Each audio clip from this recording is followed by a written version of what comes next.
Well, one of the great writers of our time is a man named Wendell Berry. He is a poet and a farmer in the state of Kentucky, and his writings are full of a lot of very earthy and practical wisdom. And to my mind, one of the most haunting words of advice that Wendell Berry ever gives is this.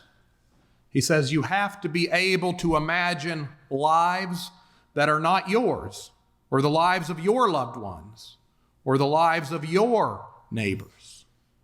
You have to have at least enough imagination to understand that if you want the benefits of compassion, you must be compassionate. If you want forgiveness, you must be forgiving. It's a difficult business being human." And yet as challenging as what Berry's saying that is there to put into practice, he's convinced that the only path to peace in this world is for us to imagine lives that are not our own. Because once you've been in the shoes of somebody else, especially someone who is very different from you, well, it becomes hard to hate that person or to fear them. You might just find yourself feeling compassion for them instead. Now, I have no idea if it's unlikely that Wendell Berry had 2 Corinthians 5 in mind when he said that. You have to be able to imagine lives that are not your own.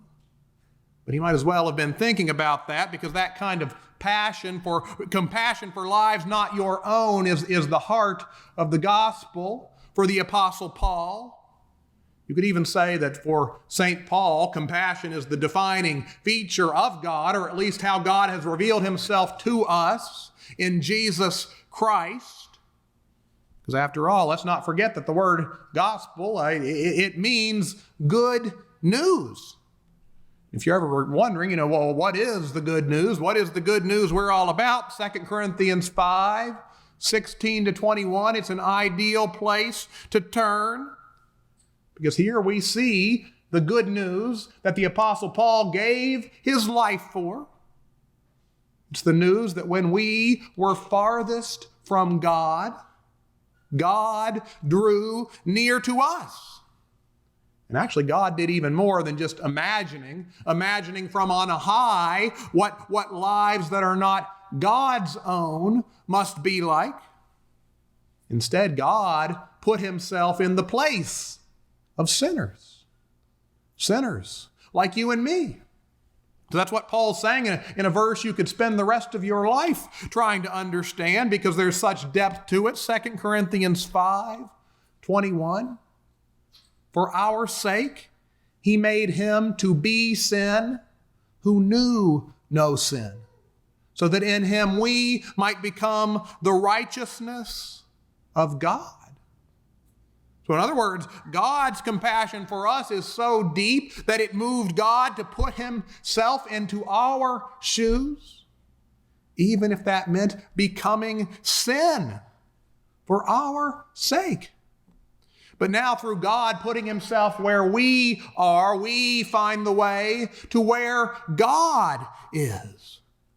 That great chasm, that great divide is bridged. God and sinners are reconciled. And yet to be reconciled to God, it isn't just a spiritual truth that has meaning for after we die and go off to heaven. It changes our lives here and now. It transforms us into what Paul calls ministers of reconciliation in this present life. If you'd like to know how do you start, even beginning to be a minister of reconciliation towards other people? Well, I think Wendell Berry's words, they give you a good place to start. You have to be able to imagine lives that are not yours. And I'll say that again, you have to be able to imagine lives that are not yours. That's what God did for us through his Son, Jesus Christ, and through his Holy Spirit in us. It's what Jesus moves us to do for other people. So like I said, this past week was a real blessing for me, because I got to see something of that message lived out in my own hometown of Huntington, West Virginia. So last Sunday afternoon, we traveled down to West Virginia with a group, Gus and Father Jay, Kevin. We went down to Huntington, and the purpose of this pilgrimage, it was for Christian leaders to learn about the opioid epidemic in Huntington, West Virginia, and to see what they're doing to try to turn this crisis around. And certainly when Gus and Father Jay invited me to go on this trip, I really jumped at that chance because I wanted to learn about the opioid crisis where I grew up. And just as a side note, I think Gus and Jay were very happy to have a native West Virginian like me with them on the trip because I led them to some things they wouldn't have found otherwise. And that includes a place named Hillbilly Hot Dogs. I really did take them to Hillbilly Hot Dogs, and that's true. And I actually, it was a proud moment for me leading a group of Pittsburghers to Hillbilly Hot Dogs. And I actually made them get a picture. You eat lunch there on this old broken down school bus. And I got a picture of all the native Pittsburghers eating at Hillbilly Hot Dogs. I know they wouldn't have found that place if I wasn't on the trip. But of course, I digress because actually, the reason we were on that pilgrimage, it's not something that I am proud of. The reason we were on that pilgrimage is because a few years ago, as I think I've shared before, Huntington, West Virginia, especially around 2016, they had the highest rate of overdoses in the entire United States. So, it got extremely bad there. It truly is ground zero for the opioid epidemic in our country that we hear so much about. But the great thing and the powerful thing about being there on this trip was that I don't think we came away feeling hopeless at all about what was going on. Instead, we learned how people in Huntington, they've truly have come together as a community to try to tackle this crisis that they underwent. And over the past year or two, the rate of overdoses truly have declined dramatically.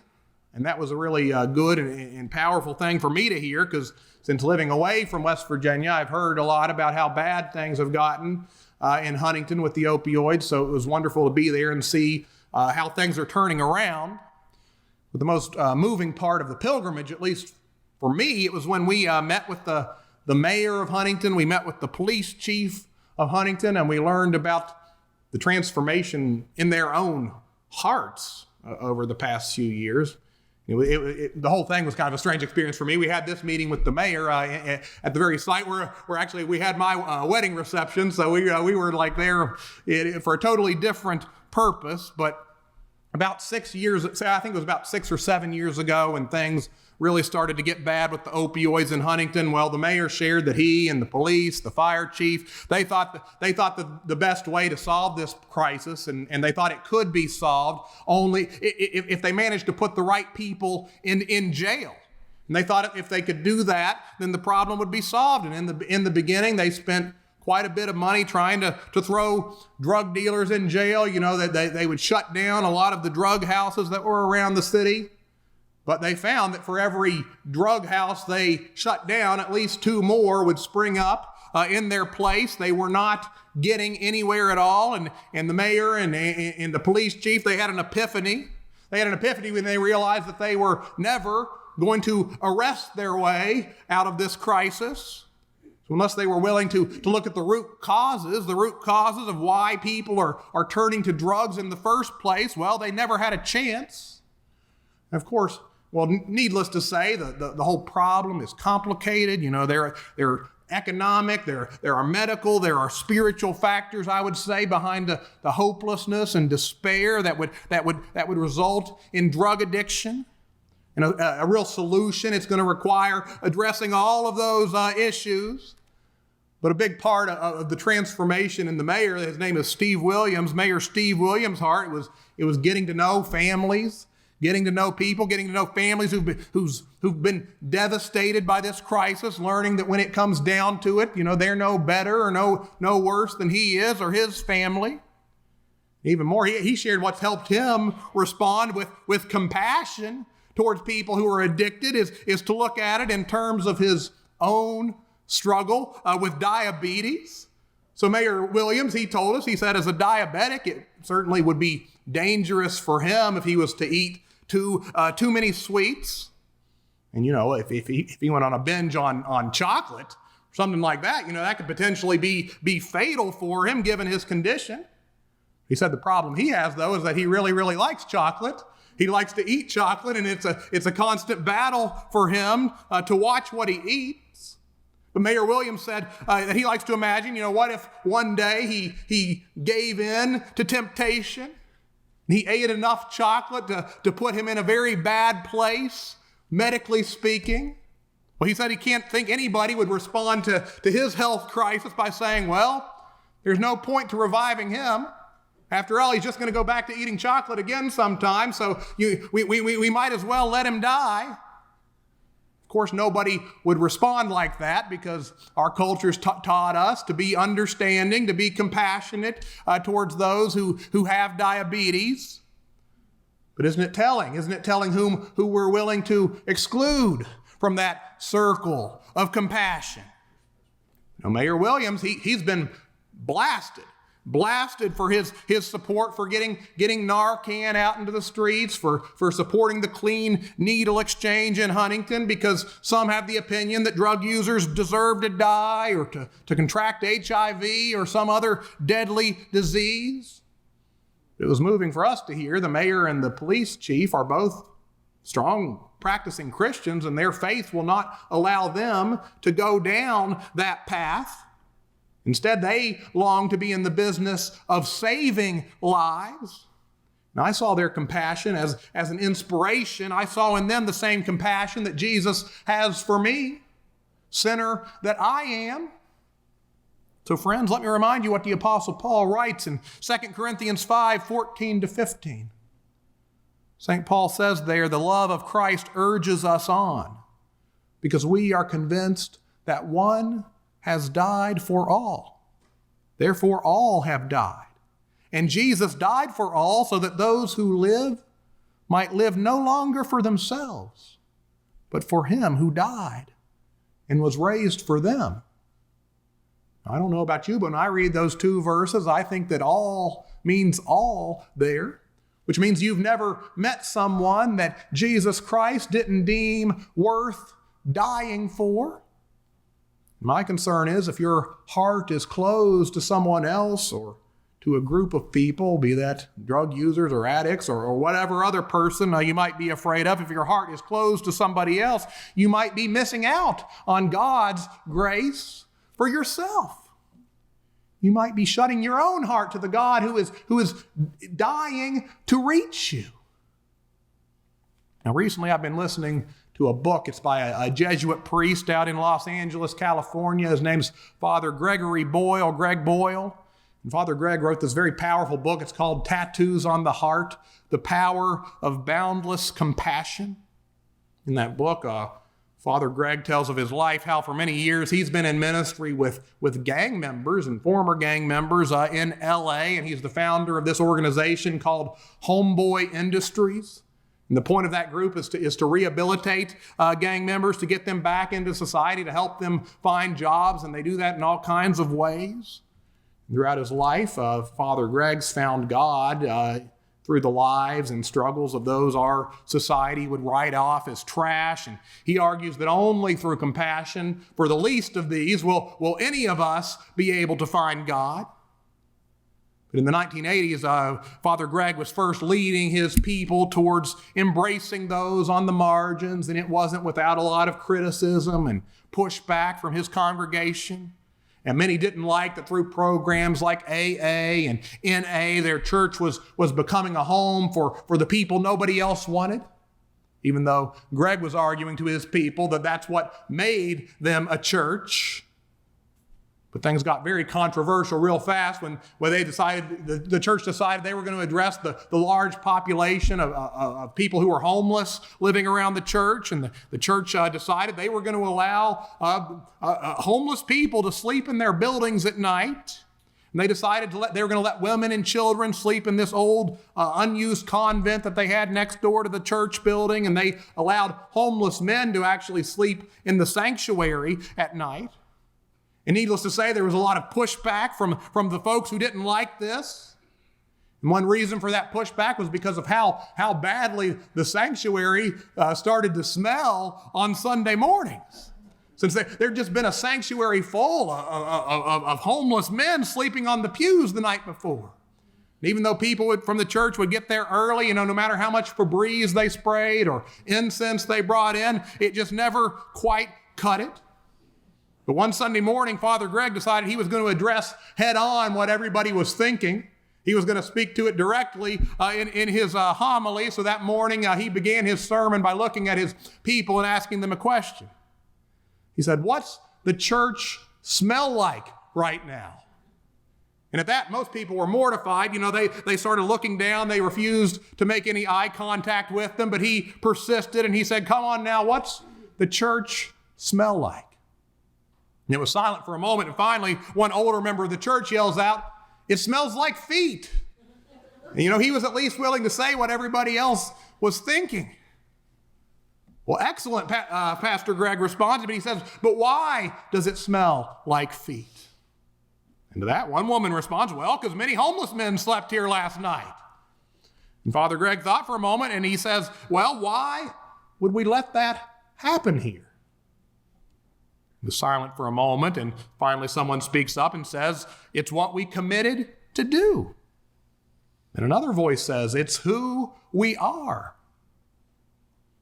And Father Greg asked, "But why would anyone commit to something like that?"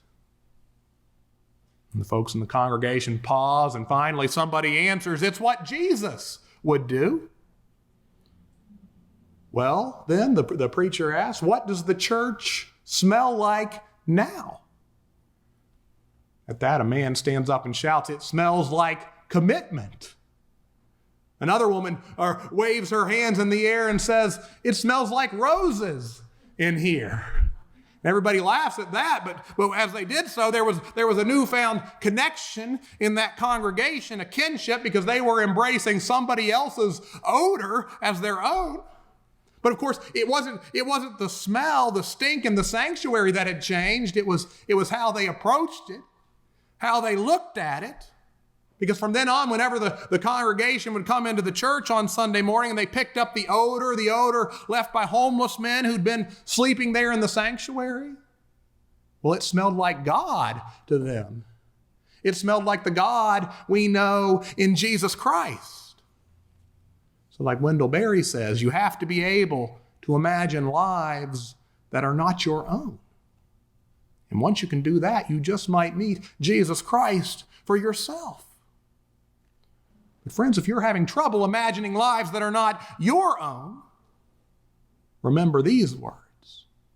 For your sake, he made him to be sin who knew no sin, so that in him you might become the righteousness of God. And you know what that looks like? What does it look like for God to become sin? Doesn't that just blow your mind when you say when Paul says he became sin? Well, I think it looks like Jesus Christ with his arms spread on the cross crying out, my God, why have you forsaken me? It's the best explanation I've ever heard of that cry is, like it says in the old creed, is that at that moment, Jesus descended into hell. He went through hell at that moment because what is hell? What is hell but the feeling that absence of God?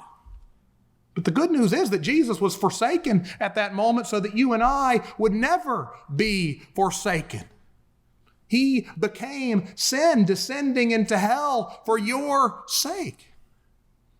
And our hope is that Jesus didn't descend into hell only once. Our hope is that he descends into hell again and again, into each one of our private and personal hells. That means the brokenness that would separate me and you from God and from one another. But he makes that descent to pull us up out of that and to reconcile us to God and to one another, to reconcile us to our Father in heaven. So that's the promise of the gospel for you, for me, and even the person you find it hardest, most difficult to love. So his word even now, his word to you even now is, I will never leave you nor forsake you. And that's why we can say with confidence, the Lord is my helper. The Lord is my helper, and I will not be afraid. For what can anyone do to me? May that be so in the name of the Father, and of the Son, and of the Holy Spirit. Amen.